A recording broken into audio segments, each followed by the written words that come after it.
everyone, I'm Alexandra and welcome to the third and final video in the Mind Game series. In the first video, we talked about how light features at the core of all world religions. In the second video, we talked about who and what Lucifer is. Today, we will be discussing possibly the most complex occult belief system. And if my bun looks a bit different, I was really going for continuity, but I actually recorded this entire video only to not have any of the files save. So this is round 2. Let's get started. If you have not watched the previous videos in this series, please do so because they all build on each other. Also, I advise you to please read Revelation 13. I will leave the ESV version on the screen. You can pause to read it, but if you prefer a different translation, please read that before we get started. I personally read multiple different versions, and I use an online concordance as well as a lexicon. Revelation is not just linear, but overlaps about 3 times. The book of Revelation is literal and figurative. Like the parables, symbolic language is often used to describe events both spiritual or physical or concurrent. It's written in sections. The introduction, John's vision of Jesus, the 7 churches that represent not just physical churches, but different types of believers in Jesus. Next, John is taken to heaven and describes the 7 scenes he sees there. After that comes the 7 seals, which only Jesus is worthy to open. After the seals are the 7 trumpets. Some of the seals and trumpets run concurrently. The 5th, 6th, and 7th trumpet are also the 3 woes. In Revelation 13, the fall of the beast of the sea is described in more detail in chapters 17 and 18. The beginning of chapter 19 describes the return of Jesus, which is the same event described in chapter 14. Chapters 20 through 22 detail what happens after Jesus returns for his bride.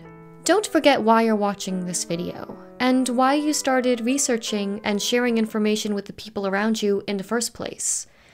Ultimately, it's out of love. You don't want the people around you to be deceived. I know it's really hard when you feel rejected and alone, but please, I implore you, don't give up. If you feel overwhelmed learning about what's just beneath the surface of this world, take a break and lean on the one who has overcome the world. Alright, in this video, we will be discussing something called the Force, as well as the difference between the light and dark in the mysteries and why God does not belong to either of these sides. Illuminated or enlightened people use what they call the Force. Most people think of Star Wars. The idea is similar but not the same. Within Luciferianism, it is believed that there is a force, or an energy source, that can be used for evil or good, depending on how the practitioner chooses to use it. The same way the descriptors Satan and Lucifer refer to 2 different sides of the same coin. Satan means adversary, while Lucifer means bringer of light, respectively. But both are the ways the Bible describes the fallen angel that deceived Eve in the Garden of Eden. Satan represents the use of the evil side, or the dark side of this force, where Lucifer represents the supposed good or light side of the force. In the ancient times, witchcraft was seen as a virtue or tool that could be used as either good or evil, depending on the user. And these 2 figures of mother and daughter are representative of how magic was seen by the ancients, with one being a source of good in the daily life of the family, and the other representing evil in her way of keeping soldiers from returning home. 2 sides of the same coin, who are magical in ways that suit their own personal needs. The force dynamic can also be seen in Scripture as the 2 beasts of Revelation 13, the beast of the sea and the beast of the earth. One that is bad, fearsome, and terrible, and one that masquerades as good, or like a wolf in sheep's clothing. In my opinion, this second one is much more dangerous because most don't see it for what it truly is. The 2 work in a good cop, bad cop dynamic. The light side can step in to present the solution to the problem created by the dark. The narrative and the counter-narrative, they're both accounted for. This should already be obvious to those who follow God because there is no evil in him. Thus, he is incompatible with the idea of this force. The high-level Luciferians practice either black magic or white magic respectively, and the definitions for this purpose are as follows.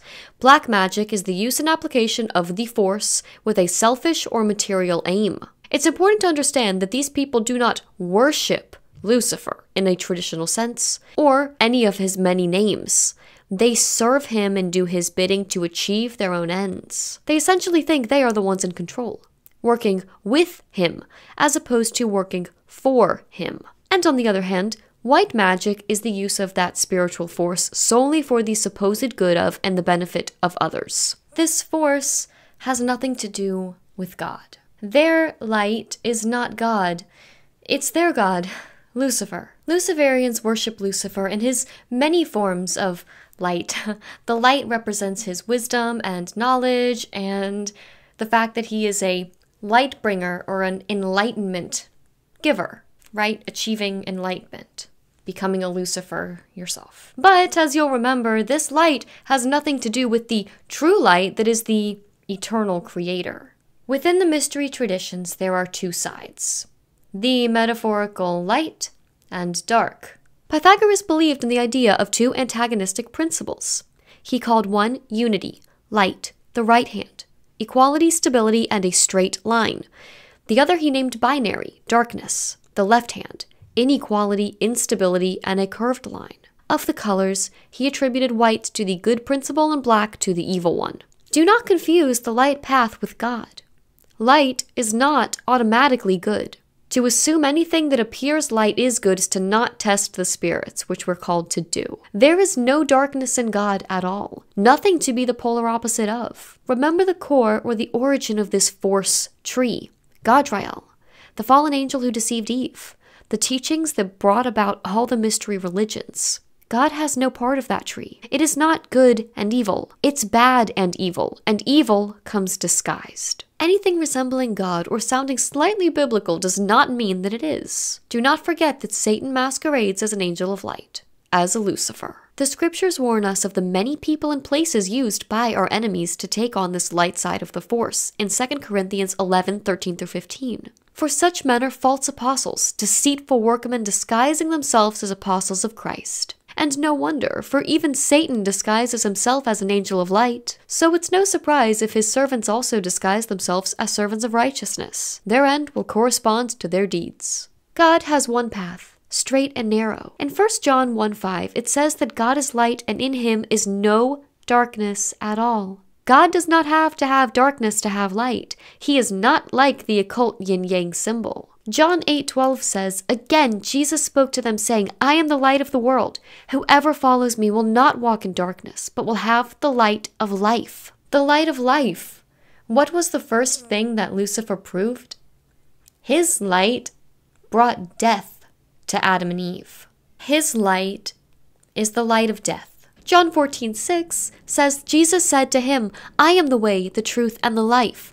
No one comes to the Father except through me. Those with the patience or the endurance of the saints who keep the commandments of God and the faith in Jesus are written in the book of life. So by contrast, belonging to Lucifer and his kingdom, your name is in the book of death. The light of Lucifer, Gadriel, and the fallen will never lead you to God, to truth. God is the only true source of wisdom. This angers a lot of people, as I'm sure many have found out in their own life. But don't let anyone's hateful words sway you from leaning on the word. Jesus said in John 15:18-19, If the world hates you, know that it has hated me before it hated you. If you were of the world would love you as its own.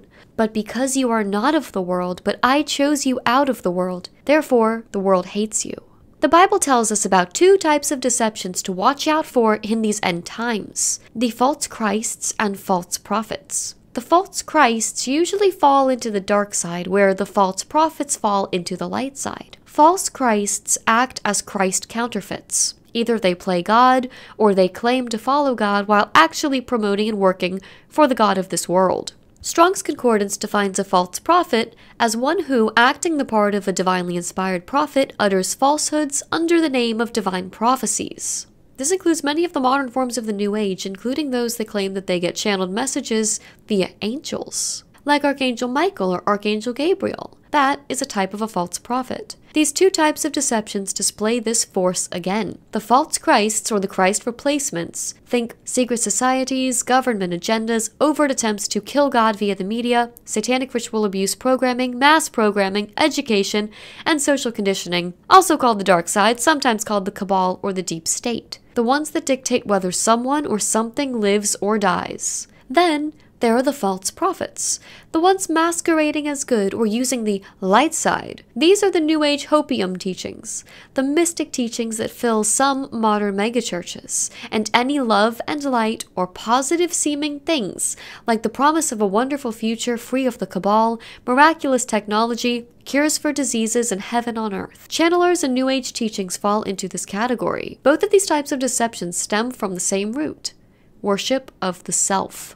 But they ultimately are two different sides of the same coin, both belonging to Lucifer's kingdom, and his attempts to deceive everyone. The paths and the mysteries are often called the left-hand path and the right-hand path. The term the left-hand path was first popularized in Western occultism by, shocker, Helena Blavatsky. The tiles on the Brothermanic floors are black and white for a reason. Nothing is superfluous.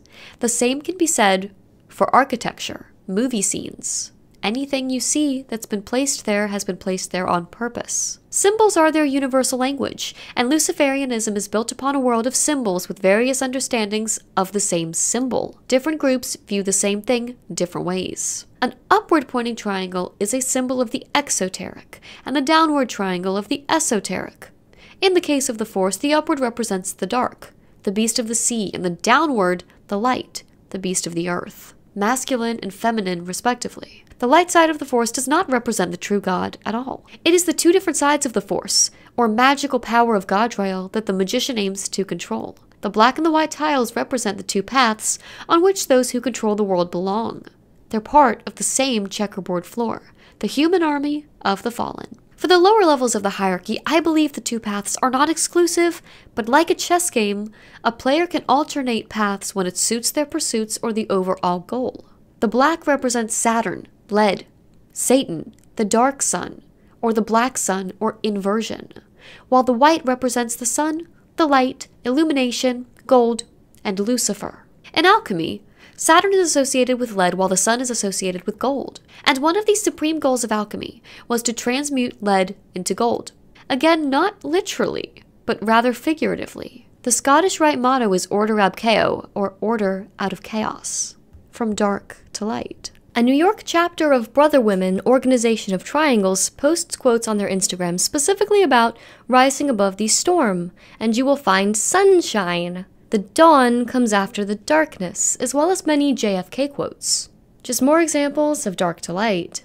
And remember this, there's a crack in everything for a reason. How else can the light get in? Another example of this type of imagery is Janus. Janus is the Roman god of beginnings, gates, transitions, time, duality, doorways, passages, and endings. The Romans regarded Janus as an important god, which is evident in one of his titles, Divum Deus, which means the god's god. Before a sacrifice could be made to any of the other deities, Janus would first be invoked and a libation be poured for him. The rationale for this is that since Janus was the doorkeeper to the heavens, it was through him that all the other gods and goddesses may be reached. He is the two-faced god. Being two-faced is sometimes even called being Janus-faced. Sometimes Janus is depicted with a male and a female face. Occasionally, they have a scepter and one or two keys, one gold and one of silver. The Romans, quote, borrowed Janus from the Sumerians. Usmu, or Isimud, was the messenger god to the Sumerian god Enki, also known as the god of Aquarius. Enki is considered to be equated to Saint Germain in New Age circles. The double-headed eagle displays the same symbolism. This image represents dark and light, androgyny, left hand, right hand, the principle of polarity, and ultimately, Gadriel, two sides of the same coin. Notice how this picture also depicts the Kabbalah, two pillars representing the head, the crown or Keter, with the Ensof, the light, of enlightenment above it. The Brothermanic Forum of Light says this about the two-headed god Janus. Here yet another meaning of the two faces of Janus appears. He is the master of the two ways, to which the two solstitial doors, or the solstice gates, give access, the two ways of the right and the left. For here we find again that another symbolism indicated above, which the Pythagoreans represented by the letter Y. The Y represents the two systems, the left and the right, the dark and the light, the first beast and the second beast of Revelation 13. Two different paths, part of one letter, one leader. The two beasts described in Revelation also represent the light and dark, the left and right, the black and white, lead and gold, past and future, bad and evil. Two beasts, same dragon. The left eye, the right eye, same face. Each group of occultists belongs to one of these two beast systems depending on the type of magic they practice. Gadriel created these sides to fight his war. He has the entire plan, while those on either side do not. This is, according to an occult source, the Kybalion, something called the Great Fourth Hermetic Principle, the principle of polarity. The Kybalion is a compilation of Hermetic teachings or esoteric philosophy. These same doctrines are based on principles originally explained by Hermes Trismegistus. Greeks and Egyptians recognized the equivalence of Hermes as Thoth. Hermes ironically was regarded as the divine trickster, and Thoth, the god of wisdom. Sound familiar? This symbol should also look familiar, as it closely resembles the symbol most associated with the occult story of Harry Potter. There are many, quote, laws explored in the Kybalion, one of which is in the message translation of the Bible, the law of correspondence, or as above, so below. This is one example of mystic Christianity and the occultists infiltrating churches over 100 years ago. Not every pastor, scientist, teacher, influential person, or group are brothers or in secret societies, fraternities, covens, or Illuminati. They've been taught by those who were. The system perpetuates itself. Regarding the Force, the Kybalion speaks of the principle of polarity, which explains that there are two poles in everything, and that opposites are really only two extremes of the same thing, the difference being only in degree. An obvious example is that of hot and cold, both being a temperature, varying only in degree. Like and unlike are the same, two sides of the same coin. The law of polarity states, quote, "Everything is dual. Everything has poles. Everything has its pair of opposites. Like and unlike are the same. Opposites are identical in nature, but differ in degree. Extremes meet. All truths are but half-truths. All paradoxes may be reconciled." I think of it like a battery.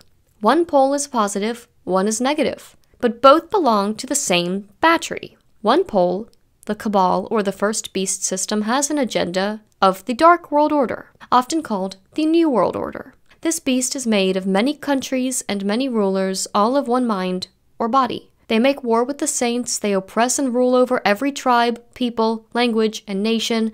Those stuck in the Matrix or the mind game worship or do not work to fight against this beast and its power. Those whose names are not written in the Book of Life, which are the followers of Jesus Christ and who keep the commandments of God. But that's not all, folks. What would the dark force be without its pole, the light? That's where the second beast comes in. It specifically rises to deceive the elect, the followers of Jesus, if the first beast had not already deceived them. That is the goal stated.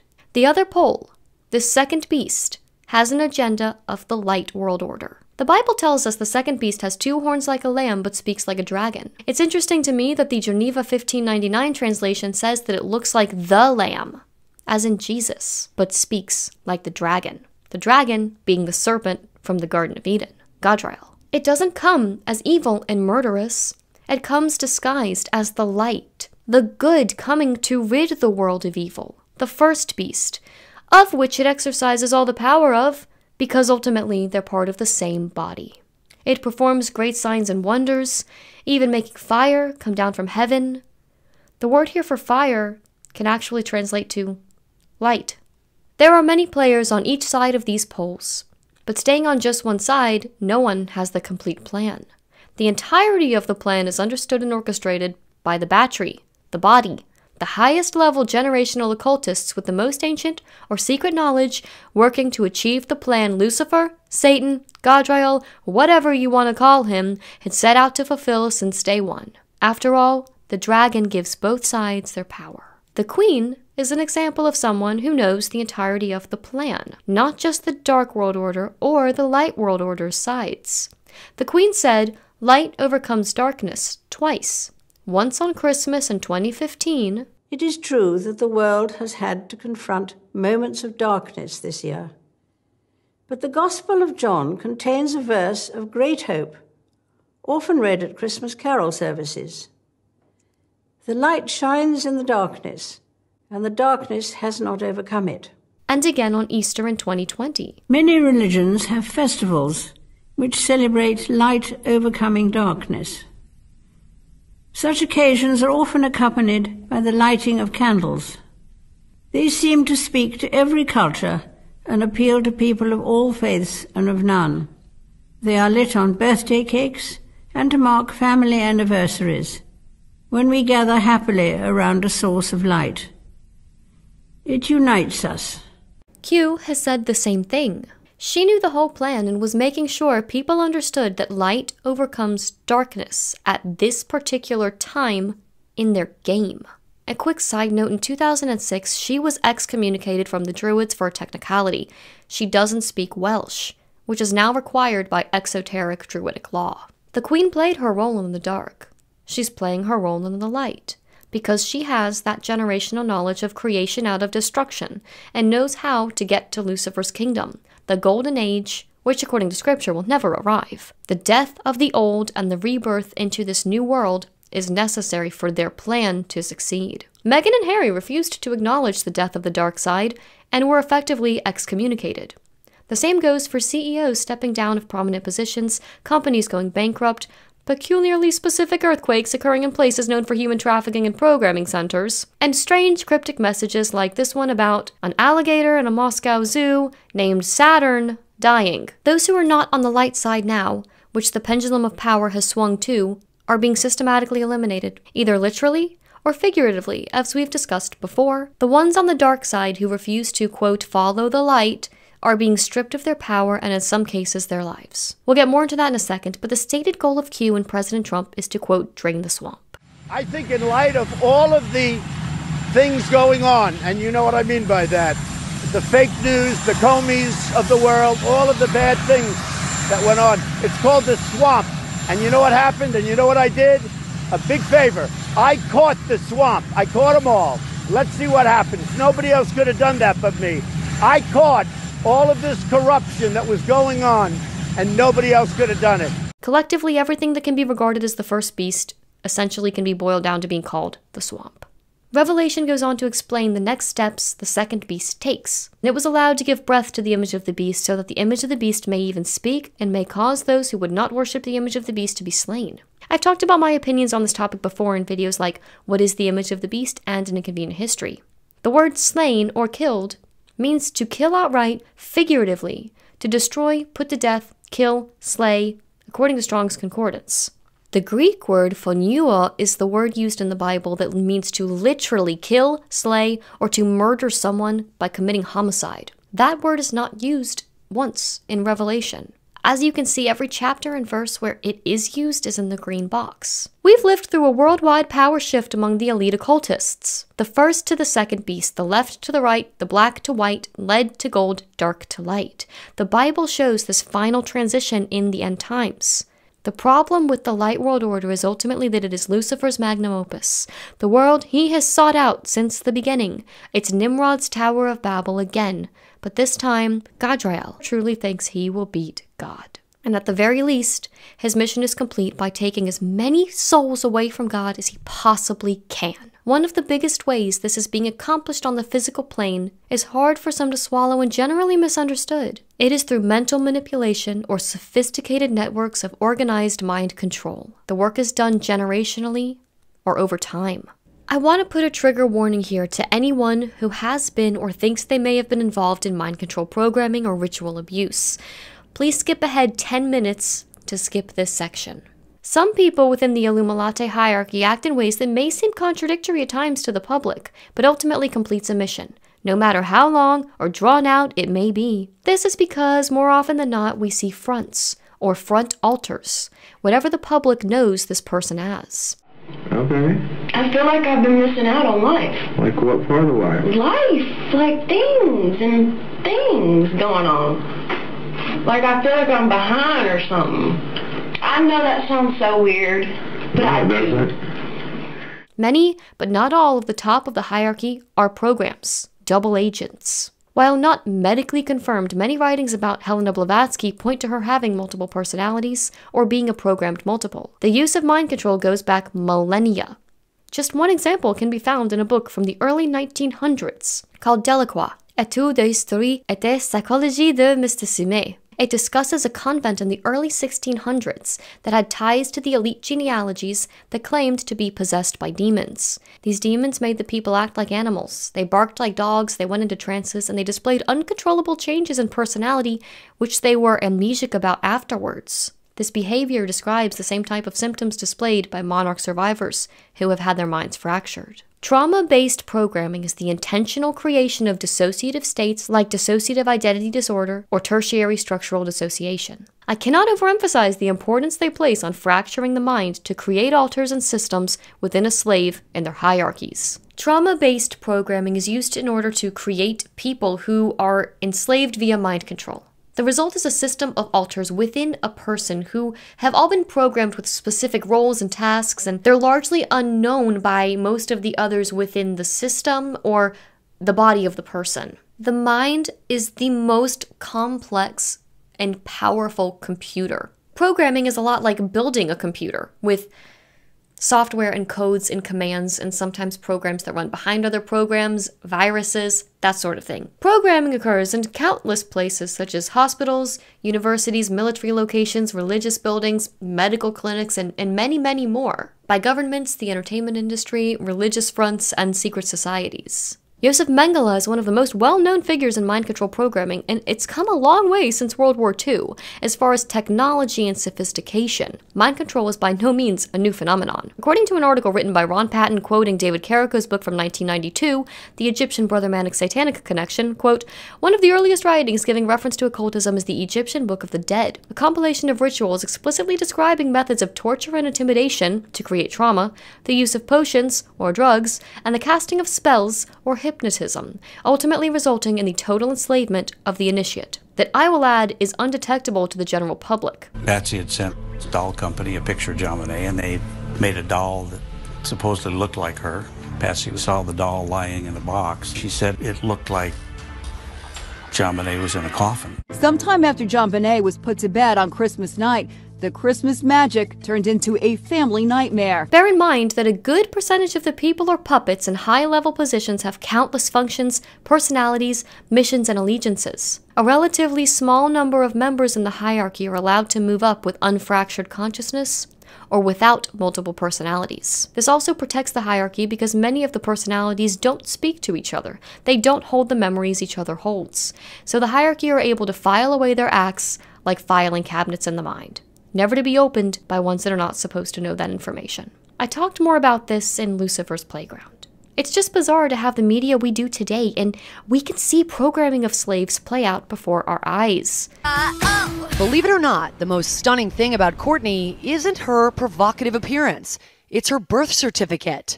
That's right, this girl is 16 years old, married to a man more than 3 times her age.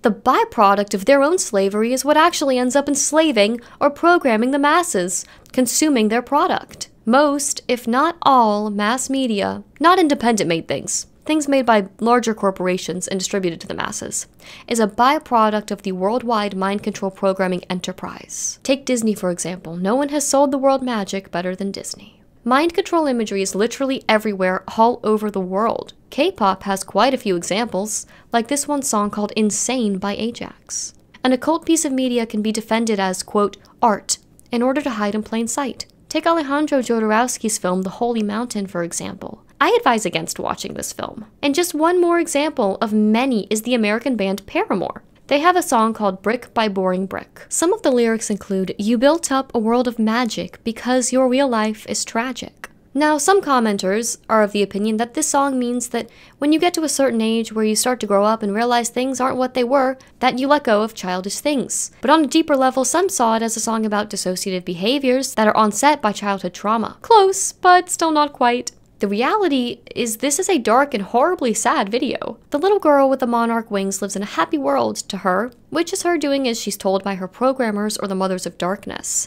The entire world turns against her when she throws off the wings. Don't ever think of leaving the cult. You will become a traitor and you will receive a traitor's death. It's terrible. Most media is, if you know what you're looking at. The overall message is meant to teach a lesson to the victim.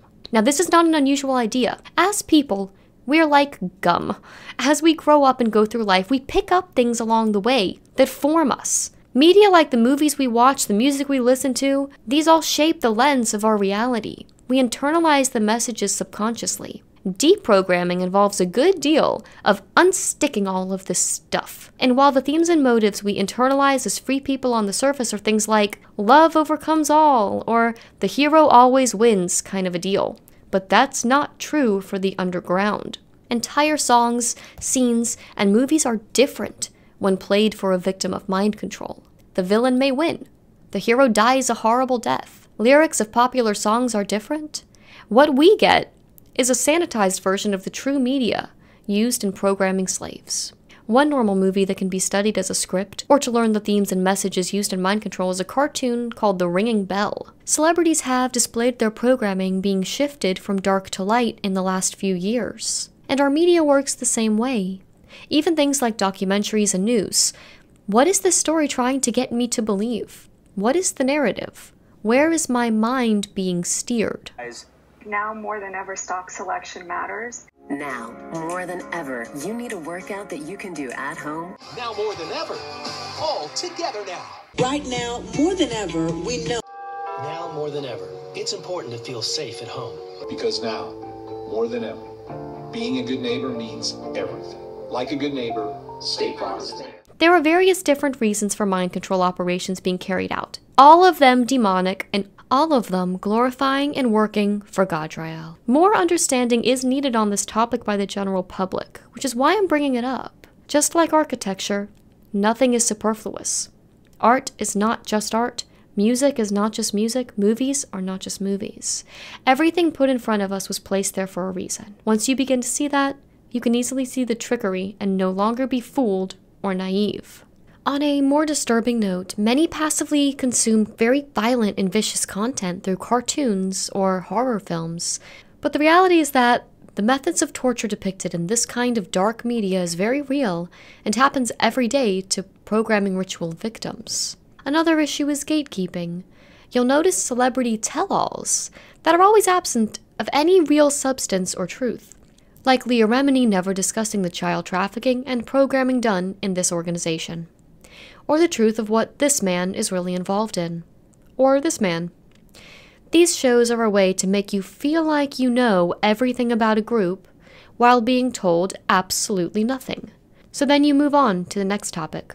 The bigger picture is also not complete without knowing the puzzle piece of programming. Programming millions of individuals is a major way they have accomplished their various goals. Most humans would not be able to do the things they're asked to do, or programmed to do, without programming.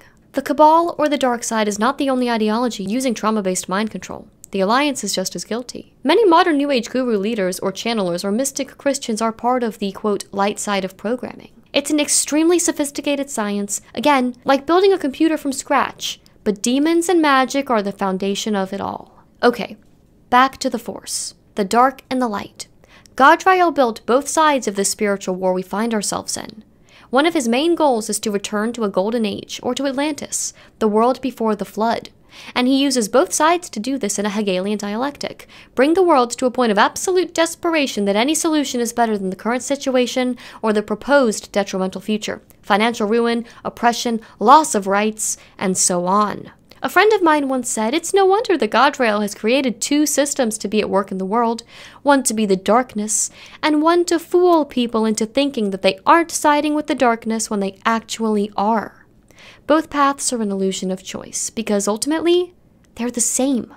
It doesn't matter whether it's the right or the left, both hands serve the same master. Gadriel, or Lucifer, the dragon, the old serpent who was cursed in the Garden of Eden, gives both the Antichrist and false prophet beast systems of Revelation 13 their power, with his army of other fallen angels, demons, and Nephilim spirits making up the mind game we're in. Everything associated with dark occultists, world banks, organized crime, the pedocracy, false flags, the deep state, the underground, fear-based rituals, and fear in general. Yes, well, if people remain under that fear spell for too long, it looks like they'll become frozen with terror. Permanently.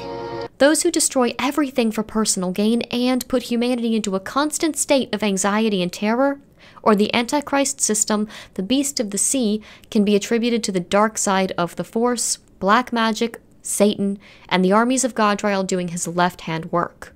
Everything that can be associated with the light occultists, the false prophet system, can be attributed to Lucifer, the light face or side, and the armies working with this path, like claims of false hope, the military, white hats, alliance world leaders like Putin and JFK, those calling themselves light workers or New Age channels, Q, Saint Germain, gold, new technology, prosperity and peace, the antithesis to the dark side, it's pole. I even know of some pastors who are encouraging their congregation to accept the future prosperity funds I've talked about in countless videos. Both are faces of the angel Gadriel acting as the mastermind, the architect, or the builder of it all. I'm sure many of you can think of lots of other things falling into both sides. This is just a really brief overview. The 2012 film My Pet Goat 2 shows these two sides. The left and right hand both belong to Gadriel, but each path has a different purpose to fulfill and a different way of achieving their goal. The blackmail slaves, the programs, celebrities, politicians, sports heroes, well-known bankers are lower on the totem pole of the elite, and they act like pawns in the chess game. Each believes their side will win. Only the highest level understands the entire game. These uber elite, if you will, know the entirety of the plan. They know the plan of Gadriel, not just the dark side or the light side, but the integration of both.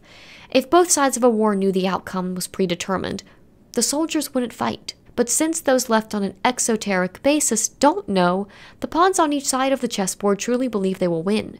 The highest levels understand the world needs to be steered through both sides in order to achieve their goal, a game of Hegelian dialectics, or magic. Both sides can weave through aspects of light and dark, but follow the basis of whichever side their philosophy falls into. Left hand celebrates ego, the right hand works endlessly to destroy it, which ultimately ends up feeding it, but that's another story. What one side sees as good, the other is bad, and vice versa. The left hand is power, money, greed, self, addiction, materialism, and pleasure, while the right hand is others, love, spirituality, humility, and health. So what's positive to some is negative to others. Magical systems work like metaphysics, but instead of abstract concepts, they work via what Hegel called picture thinking, using symbols and metaphors. Most are familiar with the Kabbalistic tree of life, which has both light and dark sides, and is generally considered the, quote, positive force, usually used by those using the right-hand path. The tree of life is the most commonly known side, but there is also the Qliphoth, or the tree of death, the negative force, used mostly by left-hand practitioners. Both of these systems represent duality, the light and dark, never truly separated. One is a shadow of the other. The force of Luciferianism binds them together. This complete picture is also a depiction of the two beasts, the false prophets and the false Christs. There is no escape from the light and dark in both sides. It is always together. There is always a pole. That is where God is different. God has no polarity. He is not light or dark. He is holy, and is the eternal light with no darkness in him. The Hermetics or Luciferians believe that the mental world rules the physical. Much of this war is fought on the mental plane, and the thoughts and philosophies held by the powerful are what has shaped the world. The Illuminati use things like the Kabbalah and the Tarot as a type of universal board game. It's how they manipulate world events, powers, and their own rule. They have perfected programming so much that the population conforms to and perpetuates the reality they create for us, like a bunch of actors in a play or characters in a video game. A few of us have woken up and have broken the fourth wall or become self-aware. These powerful organizations and leaders are historically capable of shifting cultures from respect for one another into hatred for anyone who threatens the cause, leading to wars, death, hatred, destruction of nations, and so on. If the mind is like a computer, magic is akin to hacking the mind. Magic isn't some made-up fantasy story you'd see in a movie. The high-level occultists accomplish much of their goals through mental manipulation. I briefly touched on this in part 2 of the Mind Game series, where occultists were the true originators of alchemy, astrology, and psychology, with Hermes the founder of these schools of thought. Modern astronomy has been derived from astrology, chemistry arose from alchemy, and mystical psychology, or what we would now call Luciferianism, was the forerunner to modern psychology. The elite don't care about us individually. They care about us collectively. Like a school of fish, they steer the current or the direction they want us to go with magic. As humans, we all attempt to have some sort of control over our lives. Most ordinary individuals who turn to magic do so for that reason. But the elite use magic on a much larger scale and affect the entire plane. Consider this. Without mind control programming, small and large scale, would the world be where it is today? God deprograms us, and for all of us who have been freed from our programming, understand how difficult it is to detect within yourself. Yet you make decisions and actions based on what you've been programmed to accept, want, or believe. By that logic, the Force takes away free will. On a mass scale, they steer humanity in the way they want it to go. God does not force anyone. He frees you from the Force. Romans 12:2 says, "Do not be conformed to this world, but be transformed by the renewal of your mind, that by testing you may discern what is the will of God, what is good and acceptable and perfect." Don't do as the crowd does. Don't play Lucifer's mind game by his rules. God guards our thoughts and is the only true way to be deprogrammed from this mind game. Jesus is the only one who can save you from this world. You have to understand how the occult operates to understand the bigger picture of what's going on in our reality. They believe in a force that can be wielded for either good or evil depending on the practitioner's intentions. Now, this cannot be from God, since God has no pole, no other side of the coin, no evil found in him at all. God is holy. Evil is the result of being separated from God. He is entirely good, and his light is superior to any false light represented in the occult. The dark occultists worship themselves as gods. The light occultists worship themselves as part of the collective that is God. It's the black versus white, sun versus moon, never-ending tug of war between the two sides, but neither of these sides is God. Ultimately, at the absolute highest levels, it's understanding that these forces, black and white, are the same. The second beast of Revelation exercises all the power of the first beast because both are given authority by the dragon. And proof of this is given to us in Matthew 12:26, which says, "And if Satan casts out Satan, he is divided against himself. How then will his kingdom stand?" That's why this division of light versus dark isn't a division at all. It's a Hegelian dialectic. Problem, reaction, solution. Yes, the dark side. The left-hand path is being revealed. All those who selfishly harmed humanity for their own gain are being exposed by the right hand, the light side, the one concerned on the surface with humanitarian selflessness. Every act of creation is first an act of destruction, said Pedro Picasso, and they are creating a golden age through the destruction of the old. At least they think they'll achieve this golden world. This is because people have been conditioned into thinking there is only one enemy, who appears overtly evil, and anyone who opposes him is automatically good. But many don't recognize the evil hidden in the light facade. And in this light side, there is no need for a savior, because they are the heroes, the light ridding the world of darkness.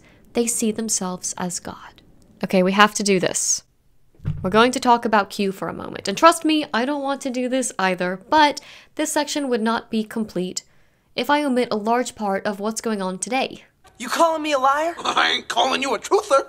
I'm not trying to hurt anyone's feelings, and please remember that if you disagree with me, these are just my characterization of facts. I'm not trying to push my opinion onto anyone. I've been watching Q for a few years now, and it has not gone away. Actually, it's gotten bigger, and support has gone completely worldwide, unlike the utter failure of the Cabal-owned and operated Cicada 3301 and Tabula Rasa.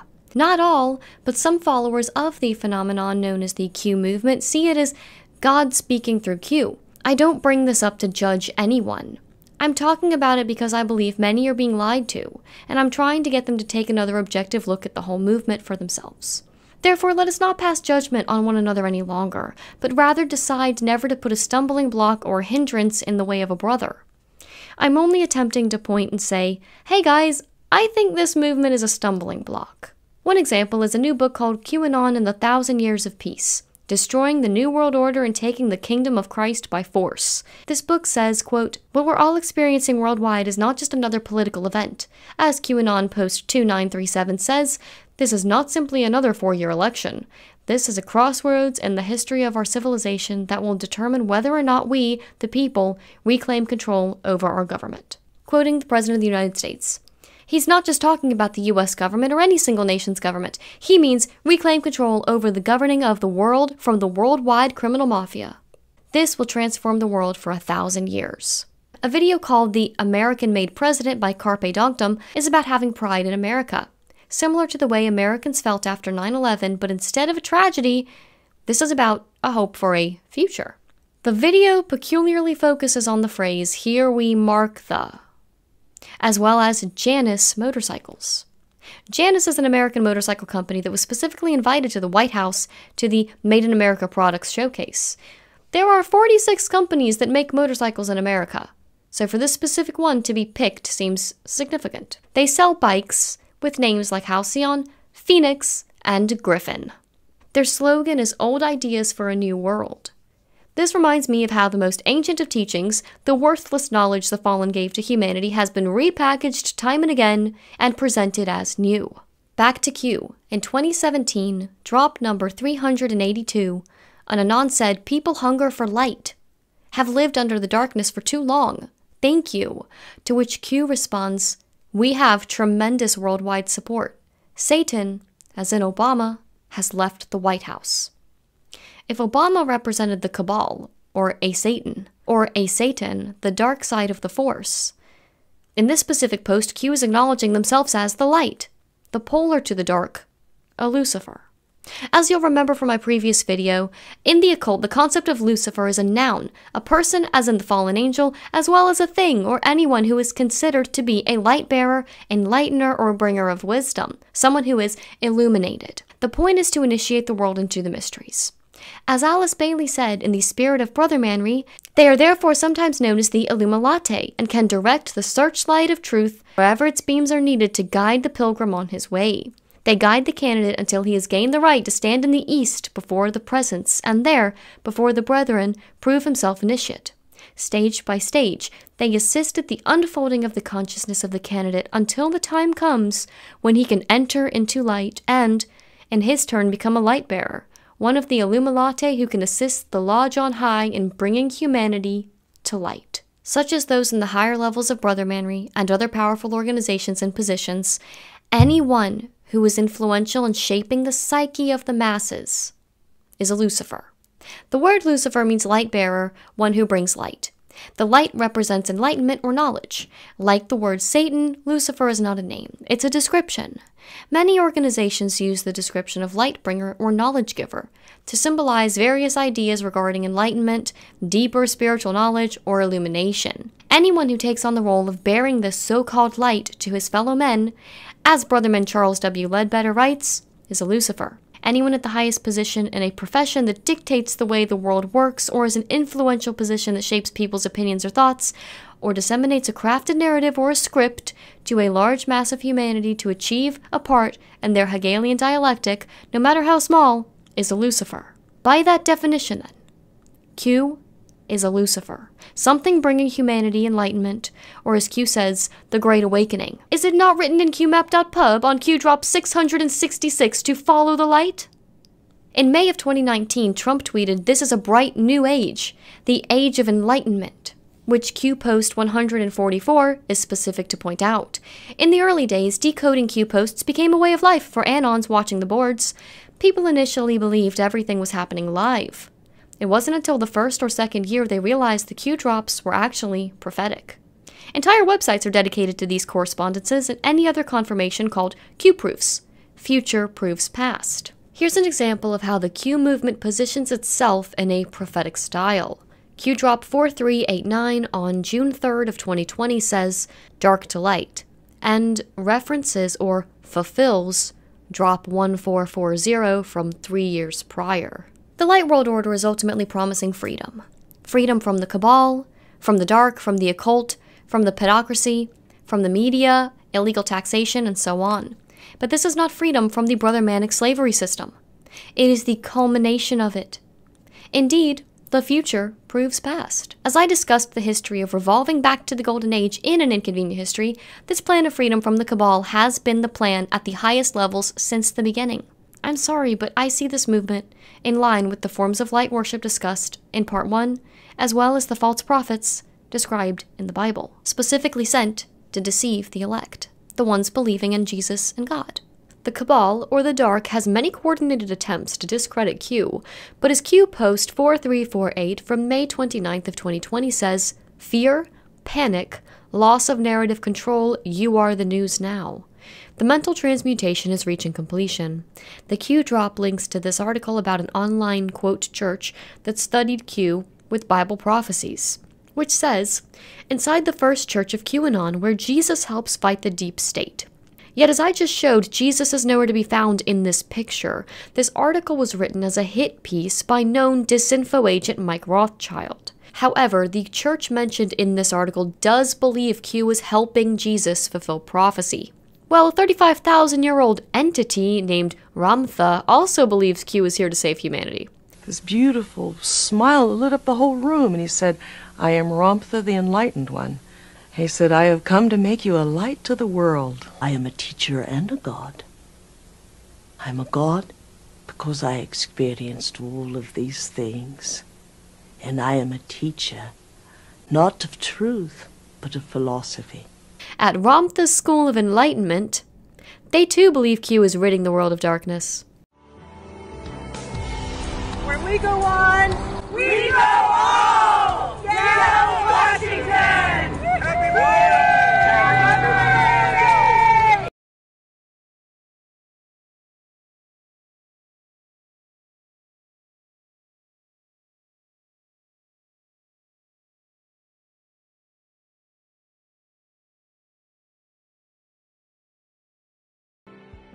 A popular saying in the New Age and metaphysical community is love and light. People ask for others to send love and light for troubling situations, or you might hear others use it as a greeting. But when we break down the phrase, what does love and light actually mean? The energy and vibration of love is that of creation, as opposed to hatred, which is the vibration of destruction. Dark and light. Light is the energy and frequency of wisdom, whereas dark would be the frequency of ignorance. Therefore, when you are offering someone love and light, you are offering them the frequency of creation and wisdom, where the Cabal kept us in a frequency of destruction and ignorance. Q drop 3889, Q says, love and light, patriot. A phenomenon Q took credit for was a 17-second wave over the Earth on November 11 of 2018. A mysterious seismic wave recently shook Earth, and scientists can't explain it. Q drop 3979 is a redrop of an earlier post from April 18th of 2020 that has an anagram for CHQ, or chloroquine, linking a New Age YouTube video of a healing frequency telling you to clear your mind and heal. This image in the video is actually a representation of the sun. Sun Pharmaceuticals uses it as their logo. Not only was the video a New Age healing frequency video, but Sun Pharma manufactures hydrochloroquine and has donated 2.5 million tablets to the U.S. And you'd be surprised at how many people are taking it, especially the frontline workers, before you catch it. Hydroxychloroquine? I'm taking it, hydroxychloroquine. Right now, yeah. Those who have not kept up with the Q phenomenon are more likely to be caught up in a fear bondage loop because they still trust the media, one of the most prominent arms of the Cabal, or the Dark. One of the largest ways the Cabal communicated was via the media, TV, movies, music, entertainment, and news sites owned by the same companies who own the television stations, arms of the same conglomerate. Like an octopus. They send messages via news stories, documentaries, disinformation shows, false histories, false science, or propaganda, under the guise of entertainment. They use numbers or symbols to confirm to the esoteric listeners or watchers in the club when the story is following a particular narrative. For example, they may use the same first and last letter of a name, and numbers like 13 or 33, as well as strategically placed things like globes. They manipulate our history books. The history books are not true. It's a lie. The history books are lying. You need to know that. You must know that. The talking points remain in line if they all follow the script. The higher level media is dominated by programmed multiples carrying out orders. It's a way to make all media agree and form a well-organized reality for the viewer, whether they consciously know it or not. But things have changed a little. But again, I think people felt like the Supreme Court made the decision here in Wisconsin that it was time to open up. But you can see, here, just around. Nobody's wearing them. Nobody's, there you go, including the cameraman. Yeah. Katie? There is now an opposing side to this once unquestioned power source of the media. One of the first things that the Trump administration did was gaslight the media. This has never happened before. Almost every president prior to Trump was in coordination with the media, so the media was mostly on their side. Q spent years teaching the keyboard warriors to learn their comms, or the military communications. They communicate differently than the cabal, and the cabal has a hard time controlling the narrative since Trump was inaugurated. Like holes in a canoe they're just trying to plug up before the boat fills with water. But past presidents communicated to the people via the media. Trump communicates with the people through Q and Twitter. There's nothing I'd rather do than get rid of my whole Twitter account, but I'm able to get to, I guess, 186 million people when you add up all the different accounts and add Facebook and Instagram. It's a lot of people, and that's more than the media companies have, frankly, by a lot. So I'm able to refute fake news, and that's very important. The internet is the chosen arm of communication for the light side, or the alliance at the moment. Memes are a successful way the light has communicated. The cabal's AIs can't read images yet, and the light side has used this to their advantage. Q encouraged their followers to learn their comms of the light side, especially through making memes. Without this interconnectivity, availability of devices, popularity of social media, and everyone worldwide being connected in one way or another, this entire internet war would be impossible. It's a slow game, and Trump is playing his role on the surface, above, but those who have kept up with Q see what's going on below, or what's hidden. Trump appeals to the exoteric, while Q is esoteric. There are layers to this operation, and it can be very confusing for those who have not been keeping up. What's even more occult about all of this occultism is their use of something called mental transmutation.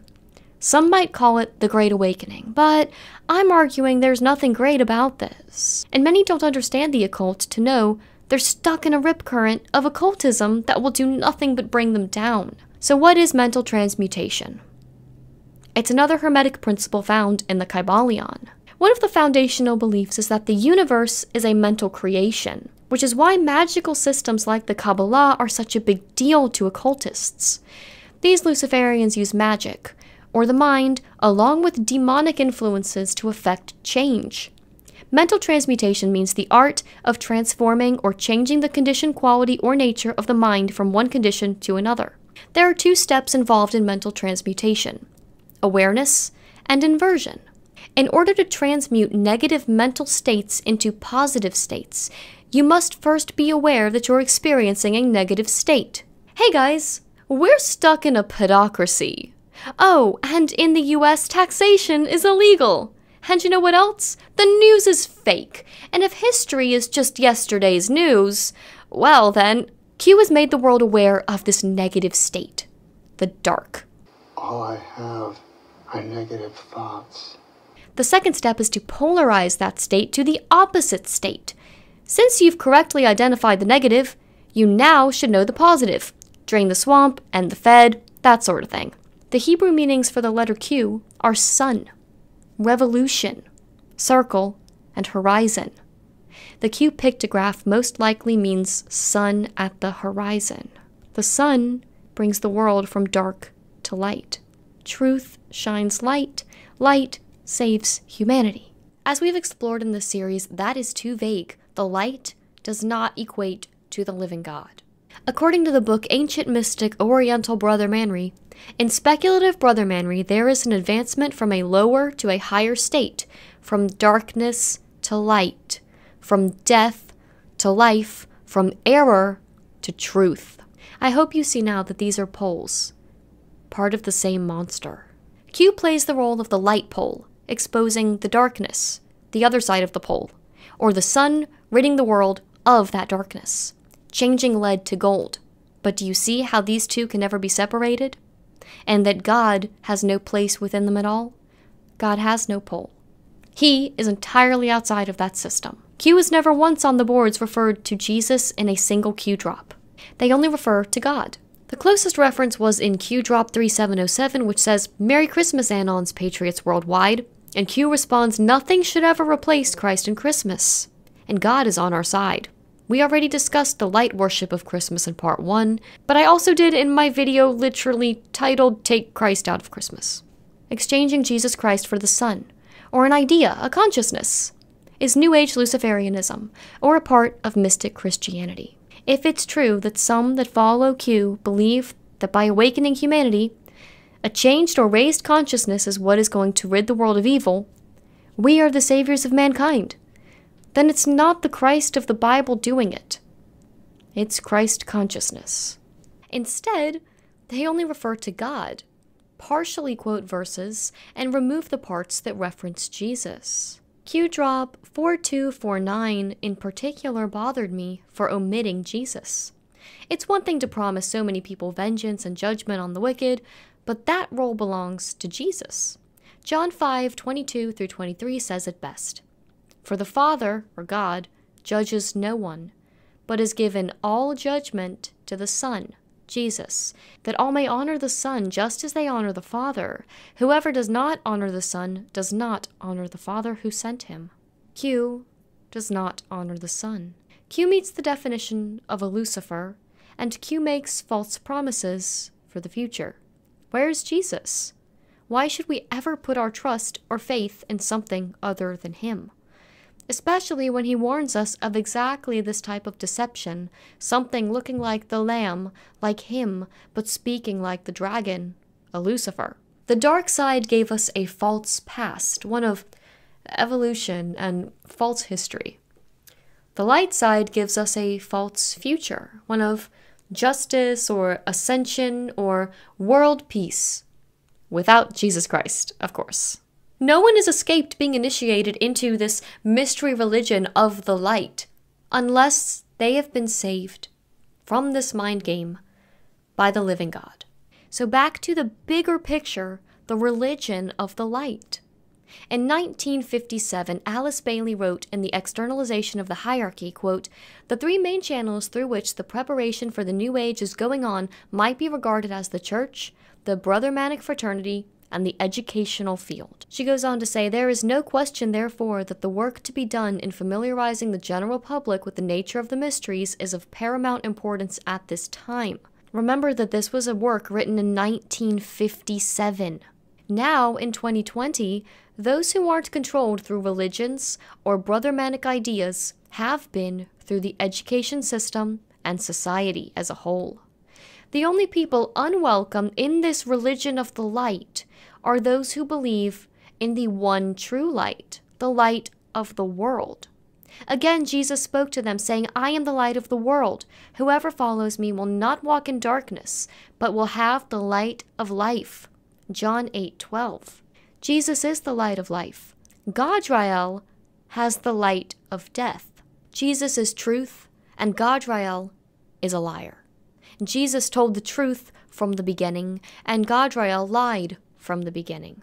These religions that worship Gadrael's light are anti-Jesus or anti-Christ at the core. They can hide behind whatever shiny veneer they snow the masses or their initiates with. The residual hate from the fallen will always remain. Isaiah 5:20 warns those who exchange God for the false light of Gadrael. Woe to those who call evil good and good evil, who put darkness for light and light for darkness, who put bitter for sweet and sweet for bitter, which also means truth for lies, or lies for truth. Jesus will not coexist with any other so-called God. The light of Gadrael and the true light of Jesus are not and will never be the same. The difference boils down to this. From whom do you seek your knowledge, your salvation? Gadrael or God? Indeed, Luciferianism exchanges the truth for lies by exchanging God for light. Romans 1:22-25 describes Gadrael's Luciferian religion. Claiming to be wise, they became fools and exchanged the glory of the immortal God for images resembling mortal man and birds and animals and creeping things. This is what we discussed in part 2 of this Mind Game series. Therefore, God gave them up in their lusts of their heart to impurity, to the dishonoring of their bodies among themselves, because they exchanged the truth about God for a lie and worshipped and served the creature rather than the Creator, who is blessed forever. These false gods can be found across every continent in history and up to the present day. The exchange of worship and reverence for the Creator has been replaced with worship of the creation, and ultimately the worship of the self, or that by learning this secret knowledge ye shall be as gods. The New Age, or more accurately the Ancient Age, is a universal religion welcoming everyone who worships the light and only excludes those who believe in the truth of Jesus Christ, the Son of God. The Buddhists, the Hindus, the Sikhs, humanists, scientismists, Muslims, witches, shamans, ateists, secular New Agers, atheists, anyone who rejects Jesus as their God and personal Savior. All of these paths are unified by a common purpose: the glorification of man, the oldest lie in the book, or men becoming gods. New Age writer William Thompson states, "The new spirituality does not reject the earlier patterns of the great universal religions. Priests and church will not disappear. They will not be forced out of existence in the New Age. They will be absorbed into the existence of the New Age." Based upon history and all humanity has gone through up until today, looking at it as a whole, what if we already have a universal religion? We see variations of it everywhere in all religions. Follow the light, love and light, dark to light, yet this light is Gadrael. Maybe there will never be a brand new worldwide religion, because it would ultimately still worship the light in any one of his forms, and essentially is no different than what we already have today. At the core, a universal religion of light worship. Lucifer, Satan, Gadrael, I don't think he cares what you call him or what religion you belong to, as long as you worship him knowingly or unknowingly. Again, he won't divide his own kingdom, especially when it's working so well. In this mind game, there are two choices: the truth or Luciferianism. The idea of light has been misused for millennia. John wrote that Jesus is the true light that gives light to everyone. All Jesus said and did was for all people. He didn't tell his apostles to start a secret society or a special rabbinic group to keep the information hidden. Jesus warned any society doing just that in Luke 12:2-3. In the meantime, when so many thousands of people had gathered together that they were trampling one another, he began to say to his disciples first, "Beware of the leaven of the Pharisees, which is hypocrisy. Nothing is covered that will not be revealed, or hidden that will not be known. Therefore, whatever you have said in the dark shall be heard in the light, and what you have whispered in private rooms shall be proclaimed on the housetops." Here Jesus talks about what the Pharisees did in secret, which was teach the philosophy of ancient Kabbalah and oral tradition, which later became the Zohar and the Talmud. Secret societies and hidden knowledge are incompatible with the teachings of Jesus. It's the end of this series, and I hope I've been clear on why I believe Luciferianism is incompatible with the truth. We align our beliefs with the power we find unity of trait, or unity of purpose with. Lucifer's kingdom appeals to the human traits in all of us, striving for freedom or power, and our inherent selfishness. Like a friend, God lets us make mistakes and grow from our struggles like a parent, giving us the freedom to choose our own paths, but not being free of the consequences. The way God wants us to live has nothing to do with control or dominance. It's a guide for what is best for us overall. A victor is never made without struggle. And the Bible is clear that if you choose to follow him, to truly follow him, you will be hated by the world and face many hardships, many tribulations. Many are not prepared to fight that battle. It's easier to stay with your old pal, the old serpent. Luke 6:26 says, "Woe to you when old people speak well of you, for so their fathers did to the false prophets." God demonstrates his purpose and traits countless times, not only in Scripture, but every day. With so many organizations conspiring against humanity, it is a miracle that any of us have survived at all. The sun always rises and the moon always shines. Flowers still bloom, crops still come forth, the seasons still change. The oceans stay in their lane, and he shows us unconditional love, and yet we take it for granted. Jesus even continued to focus on others as he died on the cross, to forgive us, instead of saving himself. The fallen angels and their demons do not display friendliness, unconditional love, and freedom. This is evident in the positions Gadrael has placed his select few in. Humanity is subjugated through mind control, positions of power, wars, power struggles, money, greed, forced labor, false hope, and essentially is living through hell on earth. Jesus created the way out. God has already won this war, and Gadrael knows that his time is up. John 16:33 says, "I have said these things to you, that in me you may have peace. In the world you will have tribulation, but take heart, I have overcome the world." Why didn't God just stop the fallen, one may ask? Because they have free will, and if they didn't have free will, neither would you. God does not have programmed slaves. Many falsely blame the one true creator for the strife and grief produced in this mind game, but the current reality is the product of a world devoid of godliness. The ones who have left the Luciferian light traps I talked about in the first part of the series, and follow the one true God, not the spectacle of Luciferianism in its many forms. Like ice cream, there are many flavors, but the base is the same. The ones who have left have felt and seen this freedom firsthand. It's not easy, but it's better to walk alone, in the truth, than be safe in the crowd of lies. Had the all-knowing God stopped Godriel from acting on his own free will, he could also stop anyone, anywhere, from having their own autonomy. That's a dictator. We all have free will to choose what we do in the time we are given here.